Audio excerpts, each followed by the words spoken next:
তো hello guys, আজকে আমার মনটা ভালো না, তাই একটু মনটা ভালো করার জন্য একটু ঘুরতে গেলাম রাঙ্গামাটি পূর্বাচল এলাকায়। তো ওইদিকে ওয়েদারটা অস্থির, তো আপনারা আমার সাথে থাকবেন এবং আমাকে সাপোর্ট করবেন।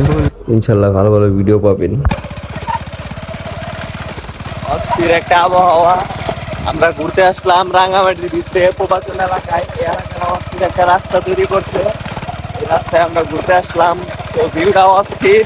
তো আপনারা আসবেন, আপনি ভিউটা এনজয় করতে পারবেন। মানে রাস্তাটা দেখতে একদম অমাইক, কি বলবো আপনাদেরকে, যা বলার বাইরে। অস্থির একটা ভিউ। তো গ্রাম অঞ্চলের আবহাওয়াটা অনেক ভালোই সুন্দর দেখা যাচ্ছে। তো আশেপাশে যেদিকে থাকে ওইদিকে সবুজ আর সবুজ। তো এই গ্রামটা অস্থির, নতুন একটা গ্রাম, এই গ্রামের রাস্তাটা হইতেছে নতুন। তো তো বেশি কথা না বলে আস্তে আস্তে আপনারা আমার সাথে থাকুন এবং রাইডটা শেয়ার করুন। আল্লাহ হাফেজ।